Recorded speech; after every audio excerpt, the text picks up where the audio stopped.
Amén. Gracias, Señor. Cuán bello es Él. Dios les bendiga. Como siempre, queremos dar la más cordial bienvenida a cada uno de ustedes y los que nos visitan. Dios los guarde y esperamos que han venido con ganas para escuchar algo de parte de esta palabra.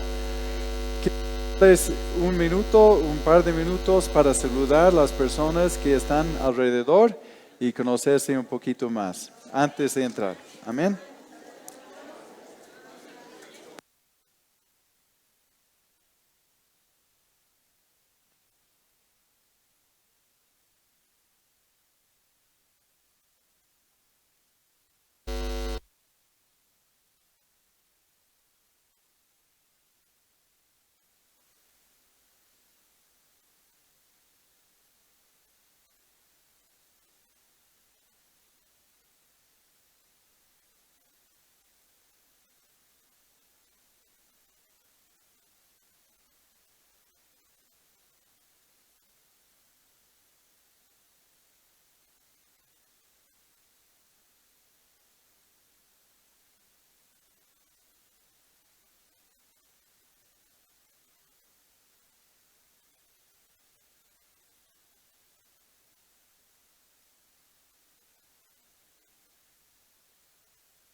Amén. Ahora sí, vamos a pedir la ayuda del Señor. Sabemos que esta palabra es espiritual y hay que discernirla espiritualmente. Y eso es la parte de Dios. Hay una parte nuestra, una responsabilidad nuestra para oír atentamente, pero hay una parte de Dios que hace la parte espiritual, que trae entendimiento y que convierte esta palabra en vida. Así que vamos a pedir su ayuda. Padre, gracias por este tiempo, gracias por la libertad que tenemos para compartir esta palabra públicamente. Reconocemos, Señor, que nos has dado una guía para nuestras vidas, nos has dado una salida para nuestra condición de pecado. Señor, ayúdanos, Señor, a abrir nuestros oídos espirituales para oír lo que el Espíritu está diciendo a la iglesia en estos tiempos. Dios, ayúdanos, reconocemos nuestra dependencia de ti y pedimos tu ayuda en el nombre de Jesús. Amén. Amén. Pueden tomar sus asientos.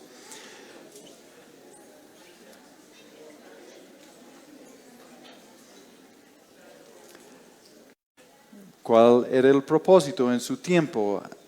¿Quién fue su audiencia? Y bueno, es un poco complicado tratar de comprimir toda una enseñanza en un solo mensaje sin utilizar 100 versículos. Pero simplemente quiero dar el corazón de esto y eso les va a ayudar en el momento que estudian versículo por versículo. La semana anterior hemos visto el mensaje a los Gálatas. Para nosotros vimos que en el primer viaje misionero desde Antioquía de Pablo y Bernabé, ellos abarcaron lo que es la provincia de Galacia, que son varias provincias o congregaciones, y hemos visto que han ido detrás de Pablo y de Bernabé para confundir el mensaje y tratar de arrastrar a los cristianos para que vuelvan a la ley, que los gentiles se conviertan prácticamente en judíos para ser partícipes de las promesas y los planes y propósitos de Dios. Pablo dio una posición doctrinal y después dio una enseñanza práctica guiada por el Espíritu. Nos dio algunas pautas de cómo debemos vivir entendiendo esta verdad. Ahora vamos a llegar a la continuación, el segundo viaje donde Pablo y Bernabé, repasan a todas las congregaciones en Galacia y después ya pasan a Filipos, que es la entrada a Europa. Era la primera ciudad, digamos, en la antigua Macedonia. Y ahí es donde encontramos, se encuentra en Hechos capítulo 16, y podríamos pasar toda la reunión sobre Hechos capítulo 16, pero no lo vamos a hacer, solamente darles una idea de que ellos han ido a Filipos, Filipos era una colonia romana, entonces era poblado de soldados retirados romanos, y era conocido por su patriotismo. Entonces, por eso habían ciertas dificultades en la proclamación de proclamar otro rey, el rey verdadero, el rey del mundo, cuando ellos eran tan patrióticas hacia su César, ¿no? Entonces, para cortar la historia, después hicieron cosas grandes Pablo y Silas, y terminaron en la cárcel porque arruinaron el negocio de unas señoras que tenían una muchacha adivina que ganaba mucho dinero por sus servicios. Entonces, Pablo cansó de escuchar esta muchacha dando voces detrás de ellos, diciendo que esos son siervos del Dios verdadero. Ellos están hablando del camino de la salvación. Interesante que el demonio sabía más que las personas sobre ellos. Y entonces los judíos han hecho todo un alboroto en la ciudad, acusándoles de varias cosas. Decían que están predicando costumbres que no son lícitos para nosotros, que siendo romanos nos están queriendo confundir, cambiar. Entonces terminaron en la cárcel, azotados, golpeados, metidos en el calabozo más adentro y encadenados. Entonces cantando himnos en esta situación, en vez de renegar y reclamar misericordia y reclamar a Dios muchas cosas, ellos estaban cantando himnos. Hubo un terremoto, cayeron las cadenas de todos. Es donde el carcelero dio el famoso, donde el carcelero asustado dijo: ¿qué debo hacer para ser salvo? Les han dicho, cree en Jesucristo y serás salvo, tú y tu casa, y fue así, ¿no? Y cuando Pablo y Silas salieron, los creyentes sufrieron algo de persecución. Allá Pablo está con Silas, Bernabé fue con Juan Marcos a otra parte, ¿no? Entonces, esta carta Pablo escribió como 10 a 11 años después desde la cárcel en Roma, y era una carta a los filipenses para dar gracias por una ofrenda enviada por el Epafrodito, ¿no? un siervo, quien regresó, que estuvo con Pablo, llevó la ofrenda y regresó a Filipos con esta carta para darles las gracias y para animarles. No es una carta tan ordenada como otros, que tiene una dirección del comienzo a fin. Tiene varios temas que está tocando, pero el centro de esta carta es sobre el versículo 2, donde está como un poema o himno lo que hablan de la encarnación del Mesías, y todo gira alrededor de este mensaje. hablando del Mesías, su encarnación, su vida, muerte, resurrección y su exaltación. Y también de seguir el ejemplo. Entonces, entrando en Filipenses 1:1, Pablo está expresando su agradecimiento, está expresando su afecto por estos hermanos. Bueno, y agarró a Timoteo en el recorrido, entonces está con Timoteo.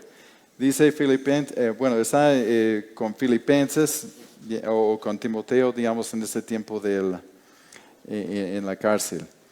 Está con él. Entonces, Filipenses 1:1 dice: Pablo y Timoteo, siervos de Jesucristo, de Cristo Jesús, a todos los santos en Cristo Jesús que están en Filipos, con los obispos y diáconos, gracia a ustedes y paz de parte de Dios nuestro Padre y del Señor Jesucristo. Doy gracias a mi Dios cada vez que me acuerdo de ustedes, siempre intercediendo con gozo por todos ustedes en cada oración mía, a causa de su participación en el Evangelio desde el primer día hasta ahora, estando convencido de esto, de que el que en ustedes comenzó la buena obra, la perfeccionará hasta el día de Jesucristo. Era una visita corta, la primera visita a Filipos, pero se entiende que dejó a Lucas, que estaba con ellos. Si uno lee Hechos, entonces va a ver cuando el autor de Hechos, Lucas, estuvo con él o no, porque ahí utiliza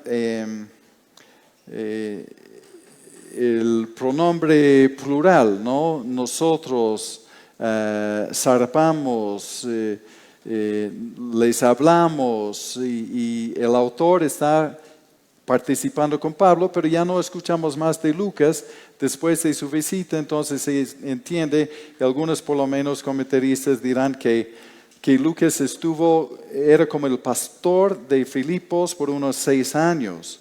Y es interesante cuando vemos este saludo, que de una visita corta a Filipos, 10 o 11 años antes, ya está organizado con obispos, con diáconos. Es una congregación bastante estructurada y habrá avanzado bastante el Evangelio, porque ellos son los que daban un gran sustento económico para la obra y el ministerio de Pablo y sus compañeros. Entonces ya estaba estructurado, y esta carta es diferente, digamos, de la carta a los Gálatas, que estaban llenos de problemas.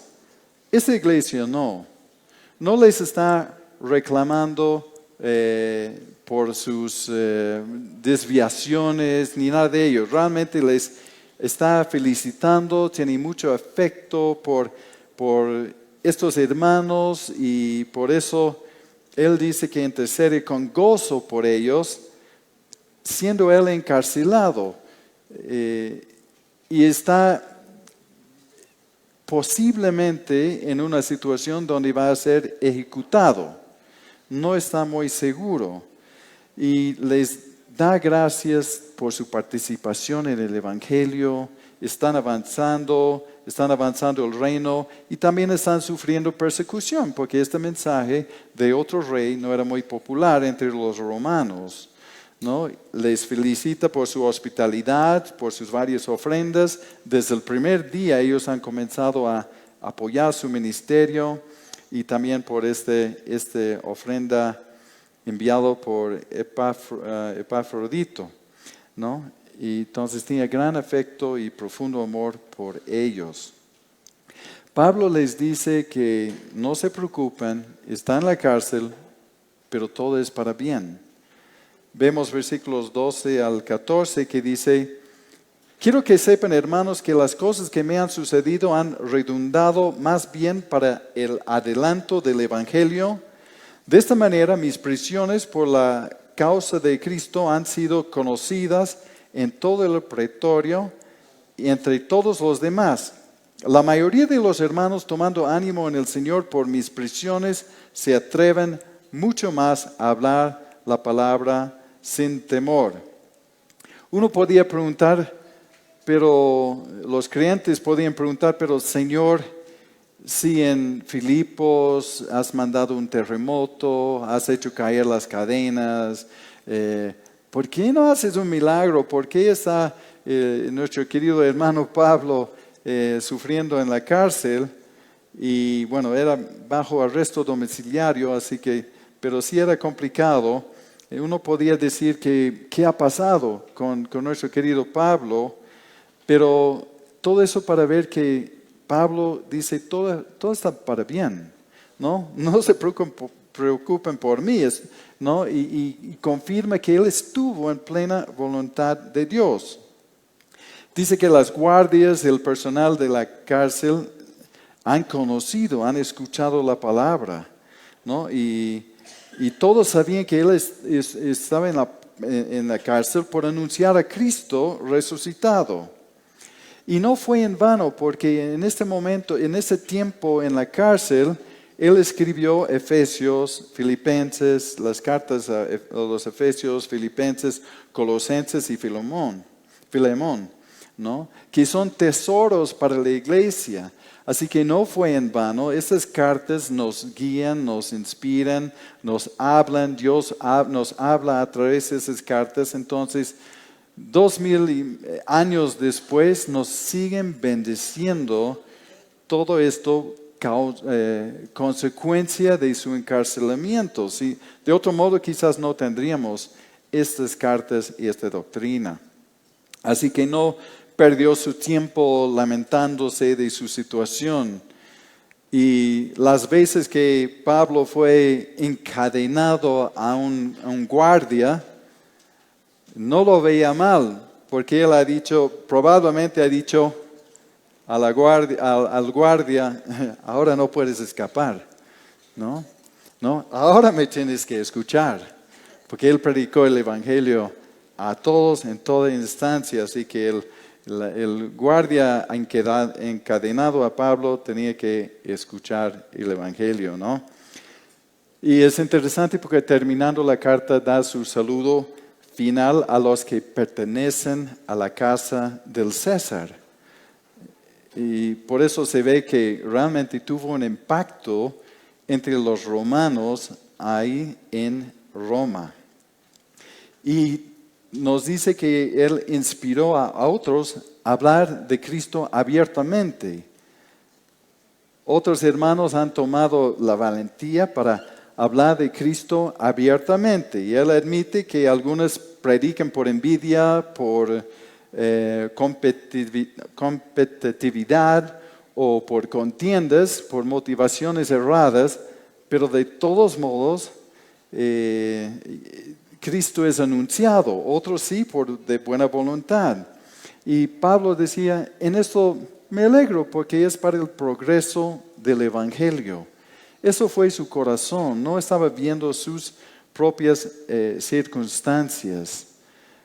En la última parte del versículo 20 más el 21, y es triste tener que rebajar una enseñanza de Filipenses porque hay tantos tesoros y versículos y cosas que uno podía usar para todo un sermón. Pero ahí Pablo esperaba ser liberado, aunque posiblemente muera. No estaba muy seguro. Por eso en el versículo 20 dice, será magnificado Cristo en mi cuerpo, o por vida o por muerte, ¿no? Porque para mí vivir es Cristo y el morir es ganancia. Por eso no tenía problema en irse con el Señor. Posiblemente le iban a ejecutar, pero él pensaba que probablemente Dios le iba a librar. Doctrinas como la de ahora de prosperidad, que aceptas a Cristo y ni te resfrías más en tu vida, ¿no? Entonces, pues, mientras das buenas ofrendas. Bueno, de todos modos, no es el tema, pero el hecho es de que Pablo vio beneficioso todos esos esas persecuciones, el encarcelamiento. Y Dios no le quería librar de eso, podría haberlo hecho, lo hizo antes por milagro. Y Pablo decía, bueno, para mí partir y estar con Cristo me hacen un gran favor, ¿no? Es muchísimo mejor. Pero quedarme en carne es más beneficioso para ustedes, para la obra. Pablo se enfocaba en los creyentes o los no creyentes también. Él se enfocaba en la predicación del Evangelio. Si me quedo más, ya puedo invertir más en la proclamación del Evangelio y Dios será glorificado. Eso fue su corazón. No estaba pensando en él mismo, ¿no? Y entonces él dice que debemos pensar de la misma manera que él. En Filipenses 1:27 dice, solo procuran que su conducta como ciudadanos sea digna del Evangelio de Cristo. Un mensaje para ellos y un mensaje para nosotros. Que sean buenos representantes del reino de Dios. Ciudadanos buenos y patrióticos con el reino de Dios, ¿no? Su lealtad con el reino de Dios, su lealtad con el Rey de los cielos. Entonces, Pablo está diciendo, piensen de esta manera como se ve evidente en la vida del Pablo mismo. Llegando al capítulo 2, habla de que deben mantener la comunión del Espíritu, que el fruto debe ser evidente, debe tener un afecto entrañable, deben ser misericordiosos, deben tener amor, ser unánimes, estimando a los demás como superiores que uno mismo. No mirando solo sus intereses propios, sino considerar a los demás. Está hablando de la nueva naturaleza, de la conducta del creyente, instrucciones para esos creyentes que ya estaban en el camino, que ya daban buen testimonio, pero están diciendo que deben mantenerse en esto. No deben dejar de hacer esas cosas, de andar con afecto entrañable, ser misericordiosos, tener amor, ser unánimes, ¿no? Estimando a los demás como superiores a uno mismo. Y eso vemos en su vida, que él estimaba a los demás como mayores que él mismo. Buscaba los intereses, hasta los judíos.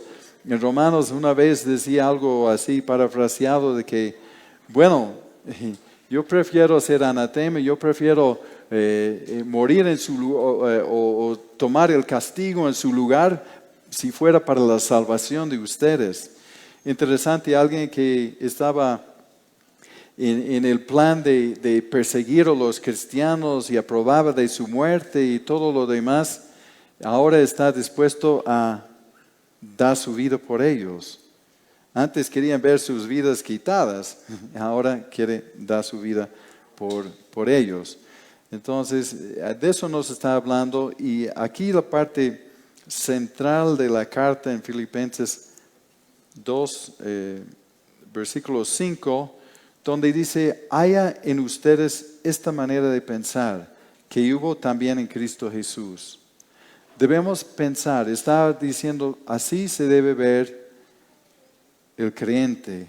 El creyente, si se dice cristiano, o como parecido a Cristo, un pequeño Cristo, o, bueno, sin la parte de deidad, obviamente, pero representantes de Cristo, entonces debemos tener esta manera de pensar, y lo va a detallar, ¿no? Eso fue visto así en la vida de Pablo, en su humildad y su conducta y su sufrimiento. Y Cristo nos dio el ejemplo mayor de humildad, ¿no? Dice, haya en ustedes este sentir, entonces habla de una responsabilidad del creyente de elegir. No es automático, ¿no? Hay muchas cosas que al nacer de nuevo, de recibir el Espíritu Santo, que no son automáticos en nosotros, ¿no? Después de 10, 20, 30, 40, 50 y más años de malos hábitos y de vivir en propósitos al revés de los propósitos de Dios, la vida, la caminata en el Espíritu no es automático. En la medida que prestemos atención a lo que el Espíritu en nuestro interior nos está gritando, entonces más semejantes a Cristo, ¿no? Entonces, Pedro decía, bueno, Cristo sufrió por ustedes dejándoles ejemplo para que sigan sus pisadas, hablando a los creyentes de que debemos tomar su ejemplo, ¿no? Y es para cambiar, como decía en varias ocasiones, para los judíos, la verdad era algo que no solamente uno debe creer, la verdad es algo que debe ser el centro, el fundamento de su vida y debe dirigir sus pensamientos y su conducta y todo lo que hace. Para los griegos, como se veía en Atenas, ¿no? Decían que, bueno, los griegos sí les encantaba recibir la nueva información, llenarse de conocimiento, pero de no hacer nada con eso. Y eso es en el contexto judío, la verdad debe conducir nuestras vidas. No solamente debe estar archivado como un gran conocimiento para debatir con otros, ¿no?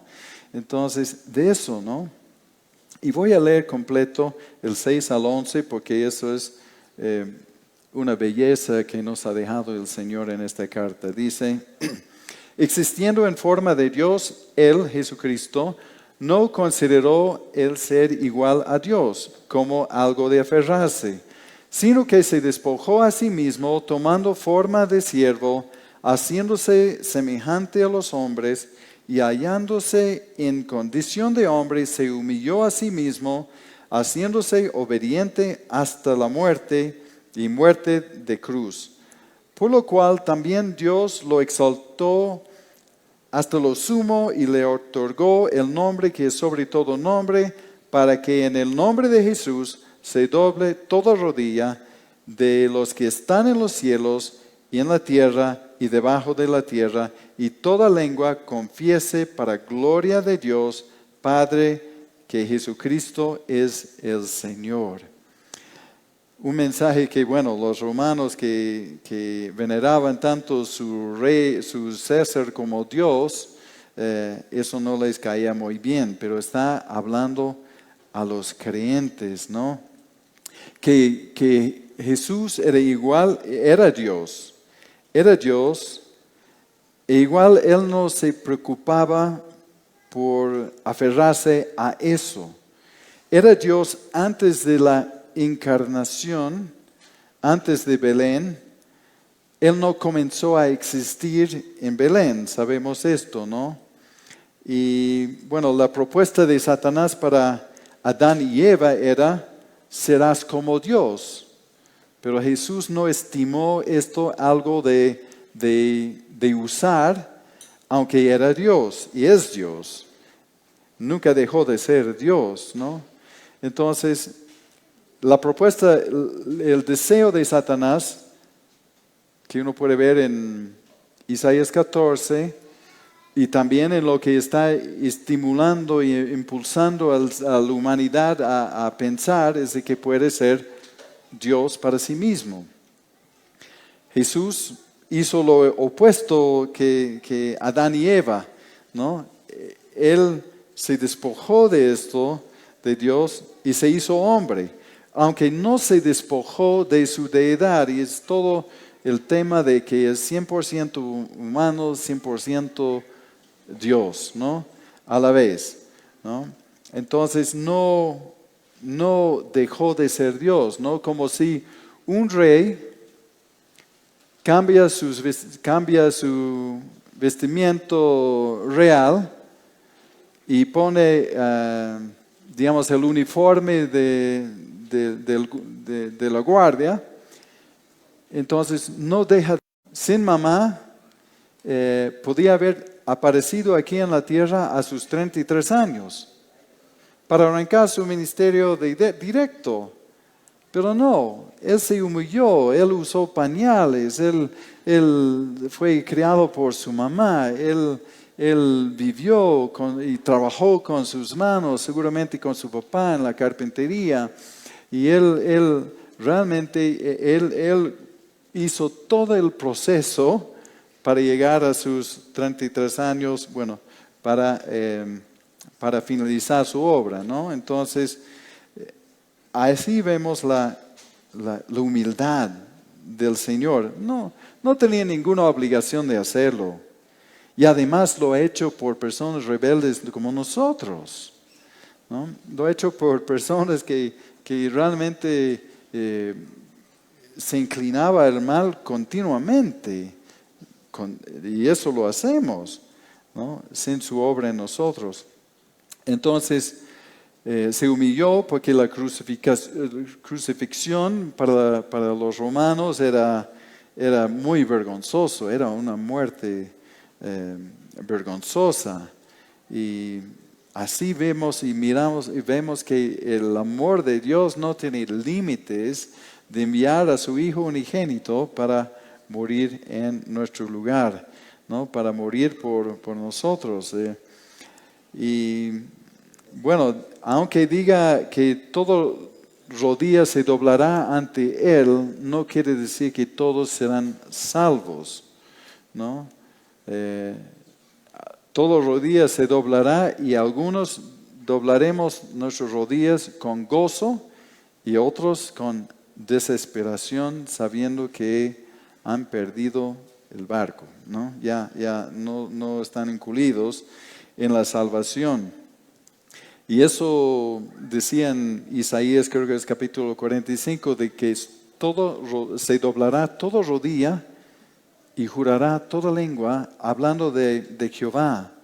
Entonces ahí se está conectando a Jesús con Jehová y su deidad, ¿no? Que es un mensaje muy importante, ¿no? Y está diciendo que Jesús es más importante que César, porque definitivamente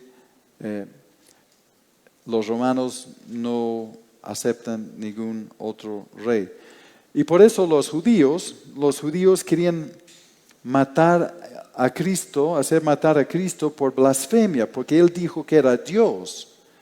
Pero ellos lograron que los romanos le maten porque ha dicho que es el rey, ¿no? Los judíos molestos porque decía que era Dios, pero lograron convencer a los romanos a llevarle a la cruz porque decía que era rey, ¿no?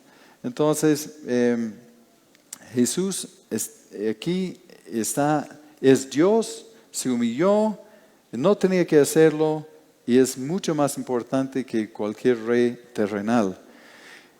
En el capítulo 12, y no vamos a ver un montón de versículos, pero sí vamos a ver estos, que el 2, 12 y 13 dice: de modo que, amados míos, así como han obedecido siempre, no solo cuando yo estaba presente, sino mucho más ahora en mi ausencia, ocúpense en su salvación con temor y temblor, porque Dios es el que produce en ustedes tanto el querer como el hacer para cumplir su buena voluntad. Lo dice esto a nosotros. Primero nos decía que hayan en ustedes la misma manera de pensar o sentir que Cristo en lo que Él ha hecho, pero también está diciendo que debemos ocuparnos en nuestra salvación con temor y temblor, versículos que pueden ser mal interpretados definitivamente. Pero aquí nos dice que, bueno, así que como Pablo decía, amados míos, así como han obedecido siempre, no solo cuando yo estaba presente, sino mucho más ahora en mi ausencia, ocúpese en su salvación. Jesús fue obediente hasta la muerte y espera nuestra obediencia. Está hablando de personas salvas, entonces no está hablando de cómo ganar su salvación. No está hablando de ocuparse para ganar su salvación. Eso fue completo en Cristo y no podemos añadir nada a eso. Y no está hablando de temor y temblor al infierno o la condenación para el creyente, o como tendrá este temor y temblor un pecador culpable, ¿no? Nos libró de esto. Pero está hablando de un temor y temblor reverente al estar frente a la gloria de Dios. Está hablando de ocuparse en su salvación porque dice Dios es el que está obrando dentro de ti. Y justamente porque Dios está obrando dentro de nosotros, debemos respetar esto. Sabemos que Dios es el que produce el querer y el hacer, pero como Él está obrando en nosotros, esto no disminuye la responsabilidad de nosotros de cuidarnos y de caminar conforme a su voluntad, de cuidarnos, de ser luces en las tinieblas, ¿no? de este mundo. Entonces no disminuye nuestra responsabilidad, más bien lo incrementa. Como Dios obra en nosotros, tenemos mayor responsabilidad para honrarle con nuestras vidas. No estamos hablando del tema de salvación. Estamos hablando de honrar a Dios y ser partícipes en lo que Él está haciendo. De no tomar su soberanía y la obra de Dios en nosotros como excusa de no hacer nada. De decir, bueno, Dios es soberano, Dios ha puesto su voluntad en mí y bueno, entonces no funciona así en piloto automático la vida cristiana. Hay una parte de Dios a la cual no podemos agregar nada y hay una responsabilidad humana. Podemos tomar decisiones, podemos negarle, podemos desobedecerle, podemos deshonrarle y sabemos que es real esto, ¿no? Y habla de cosas prácticas, cómo ser visto como cristianos, como hijos de Dios, como personas rescatados por Él.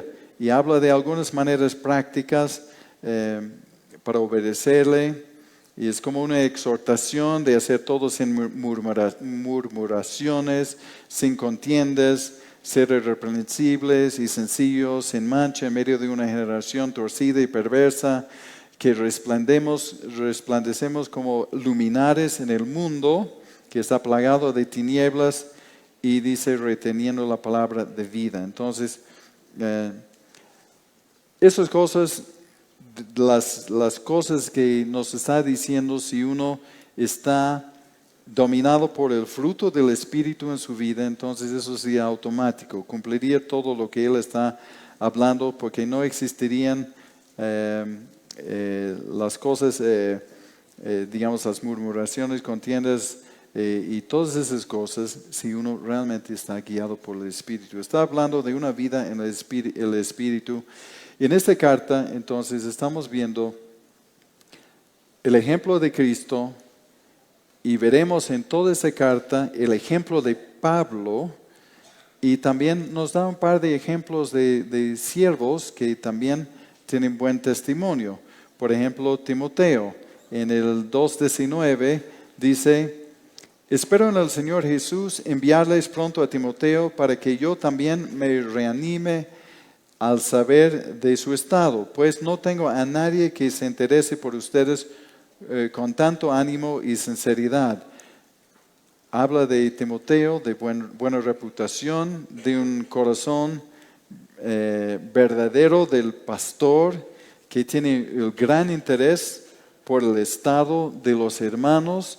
Bueno, vemos mucho más de Timoteo en las cartas que él escribió, pero realmente una relación como padre e hijo con Pablo, un discípulo, un colaborador de buen testimonio.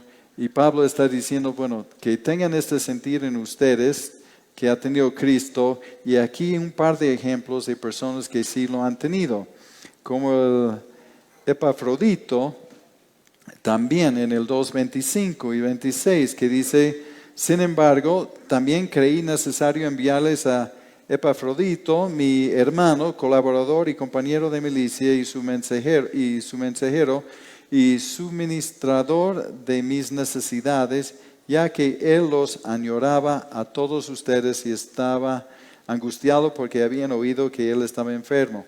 Bueno, leyéndolo todo, sabemos que él casi muere en el proceso de haber llevado la ofrenda a la cárcel en Roma, y se enfermó en Roma de tal punto que casi muere, pero a pesar del peligro de su salud y todo lo demás, regresó a Filipos con esta carta para dar el ánimo. Pablo resalta a este siervo que arriesgó su vida para entregar la ofrenda y dar ánimo a Pablo en la cárcel, y por la causa de Cristo casi muere, y Pablo decía, tengan en alta estima a los hombres como él. Entonces tenemos Timoteo, tenemos a Epafrodito, que Pablo dice son buenos ejemplos también. Y en el capítulo 3 vemos el ejemplo de Pablo. Él da todos sus credenciales, ¿no? Todos sus credenciales que le hace sobresalir entre la cúpula de los judíos, ¿no? Circuncidado el 8º día, linaje de Israel, tribu de Benjamín, hebreo de hebreos, en cuanto a la ley, fariseo.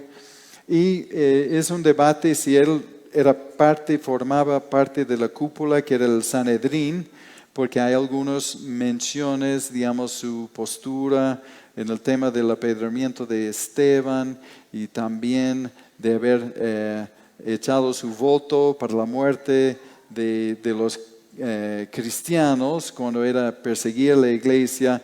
Entonces da la idea de que él era parte de eso. No nos dice específicamente, tal vez no, pero la mayor parte de los teólogos creo que apoyan una posición de que sí, era parte de la cúpula de influencia del liderazgo de los judíos.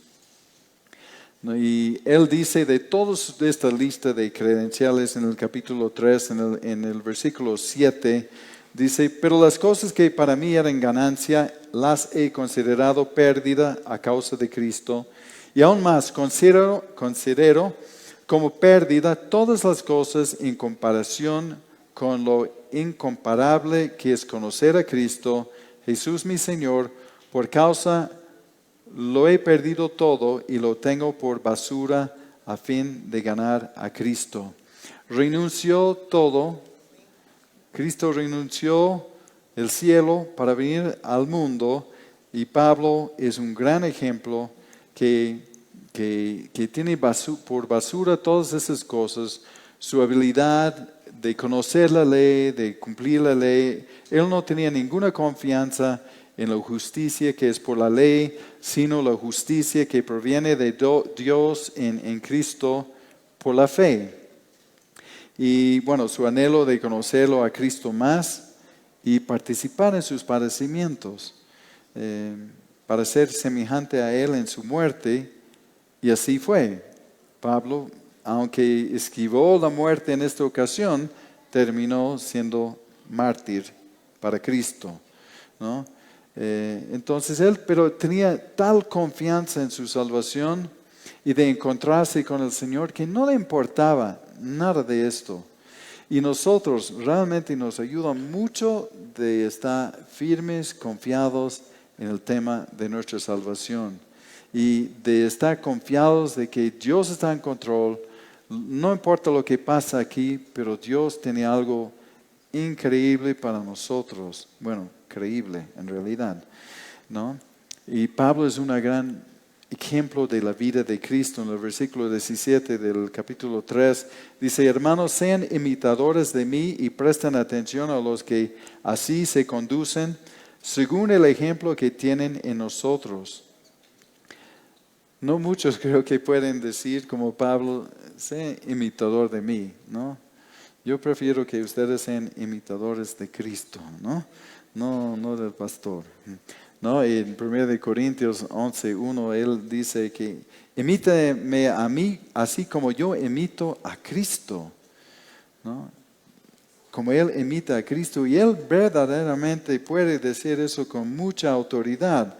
Él puede decir, ya no vivo yo, sino Cristo en mí. Él puede decirlo con propiedad, ¿no? Es una realidad en su vida, en su caminar, ¿no? Y también hace ver que no es perfecto. Dice, no es que ya he alcanzado todo ello, y no es que ya sea perfecto, ¿no?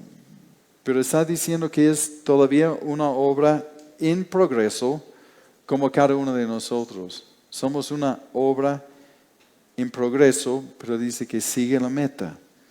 Y eso es de nosotros. Si esperamos la perfección, no haremos nada, ¿no? Somos obras en proceso, en progreso, y entonces perseguimos, apuntamos a una meta. Y tal como somos, Dios quiere utilizar nuestras vidas y quiere hacer mucho con nosotros. Hablando nuevamente de las lecciones que podemos aprender, o las exhortaciones, o lo que Pablo nos dice en Filipenses 3:20, dice, porque nuestra ciudadanía está en los cielos, de donde también esperamos ardientemente al Salvador, el Señor Jesucristo. Lo que está diciendo ahí a esos filipenses es que hay tanto compatriotismo hacia Roma y jactancia de ser ciudadano romano, que tenía muchos privilegios en el tema de impuestos, privilegios en el tema de juicios y todo. Tenía muchos privilegios. Entonces había mucha jactancia, y muchos hasta compraban esta ciudadanía romana para gozarse de ciertos privilegios. Entonces está diciendo que tenemos esa esperanza en los cielos, donde también esperamos ardientemente al Salvador y Señor Jesucristo. Piensen en la motivación de Pablo y lo que él sabe del cielo, porque en 2 de Corintios, lo que es antes de que eso fue escrito, habla de su experiencia en el tercer cielo.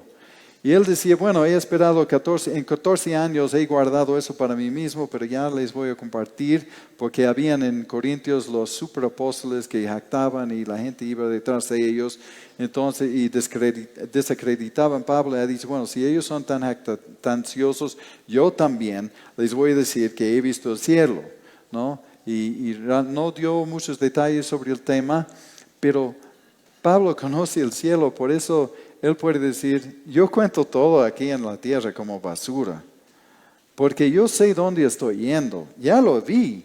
Él vio a Cristo resucitado en su conversión. Él habló con Cristo, tenía una comunicación bastante estrecha con el Señor, pero él también vio el cielo. Algunos especulan de qué tiempos y cuándo es que, como está diciendo prácticamente como que ha muerto. Algunos lo relacionan con el apedreamiento que hemos visto la semana anterior en Galacia, pero según las fechas, como dice 14 años después y todo, no concuerdan, ¿no? Pero sí habían otras persecuciones y no nos dio muchos detalles. Si uno ve toda la lista en 2 de Corintios capítulo 11, sobre todo lo que ha sufrido y todas sus persecuciones, la verdad es que no tenemos detalles de la gran mayor parte de esos. Entonces, en algún momento él sufrió tanto, pero tuvo una experiencia real con el cielo. Por eso, cuando él dice, nuestra ciudadanía está en los cielos, él sabe de qué se trata. Y por eso él puede decir, no, considero todo como basura en este mundo, es temporal. Mejor para mí es ir con Cristo. Bueno, para ustedes me quedo un tiempo más porque puedo invertir algo más en sus vidas, ¿no? Y nos da este mensaje de que debemos estar mirando el cielo, pero tampoco no esperando al Señor de manera ocioso. No, nos debe hallar trabajando, ¿no? Haciendo para Él, ¿no? Entonces, vemos varios mensajes para nosotros aquí en capítulo 4. Voy a leer el 4 al 8, que dice: regocíjense en el Señor siempre. Otra vez os digo, regocíjense. Su amabilidad o su gentileza sea conocida por todos los hombres. El Señor está cerca. Por nada estén afanosos, más bien presenten sus peticiones delante de Dios en toda oración y ruego con acción de gracias, y la paz de Dios, que sobrepasa todo entendimiento, guardará sus corazones y sus mentes en Cristo Jesús.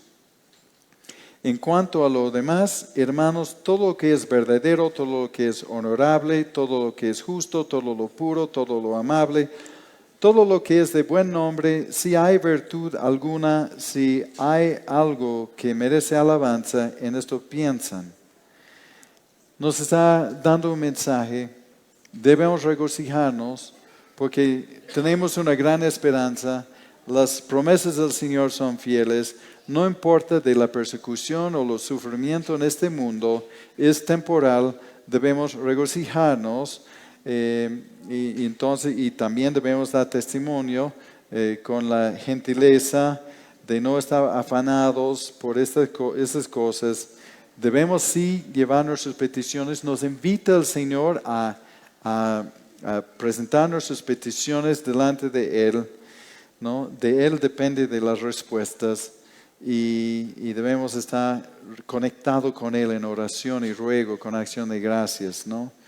Y eso nos daría paz, ¿no? La paz de Dios que sobrepasa todo entendimiento guardará nuestros corazones. Eso nos daría paz. Y nos dice y nos da esta lista en el 8 de pensar en este mundo. La batalla es ganada o perdida en la mente, ¿no? El diablo nos vence o él pierde la batalla con nosotros en nuestras mentes. Ahí es donde siembra sus semillas, ahí es donde siembra sus cosas. Por eso, si uno quiere tener paz, habla de que debemos tener nuestras mentes en lo verdadero, honorable, justo, puro, amable, de buen nombre y de virtudes, las cosas que merecen alabanza. Debemos llenar nuestras mentes con esas cosas. Porque sucede de que nadie puede impedir de que le pase por la mente pensamientos negativos, malos, en tema de moralidad, en tema de venganza, en tema de, no sé, de montón. Creo que nadie puede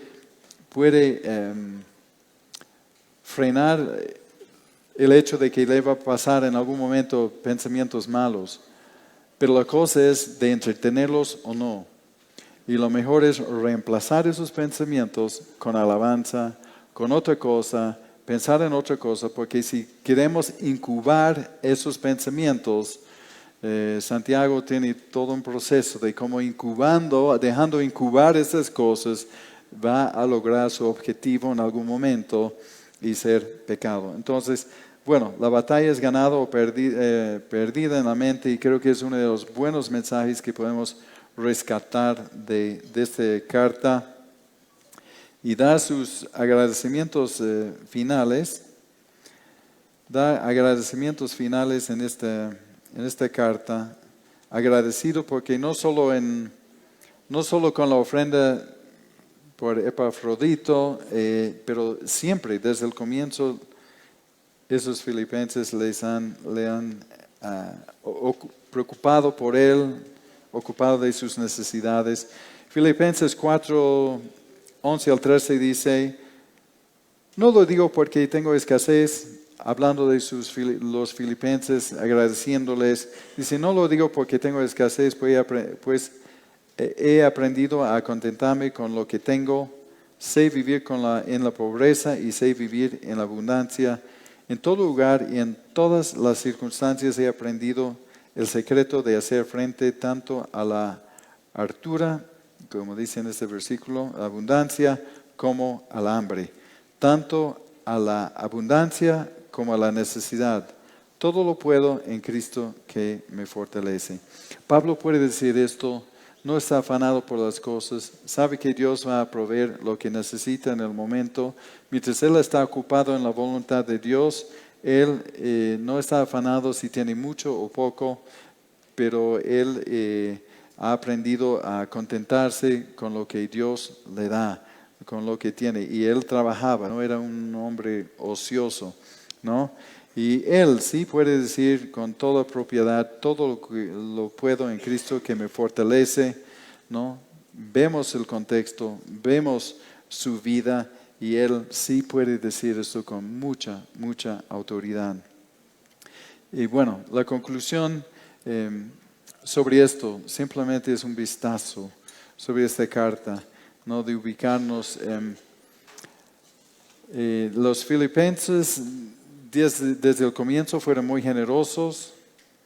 Esta carta nos muestra la vida de Pablo como una representación de Cristo. Por eso dice, imítanme a mí como yo a Cristo.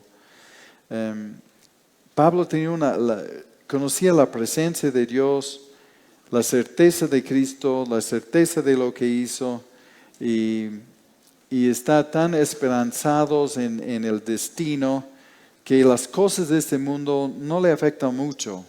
Si tenga mucho, que tenga poco, reconoce que esta estadía en este mundo es una estadía temporal, ¿no? Nuevamente, tuvo su experiencia, vio la gloria de Dios, vio el tercer cielo, seguramente no quería volver a este lugar, pero sí lo hizo. Bueno, Dios le mandó. Por eso él podía renunciar, sufrir y ver el avance del Evangelio con gozo. Y es el mensaje para nosotros. Si tenemos esta certeza, podemos soltar muchas cosas. Si tenemos esta certeza del cielo, de la fidelidad de la palabra de Dios, de sus promesas, de la salvación y todo, podemos afanarnos mucho menos.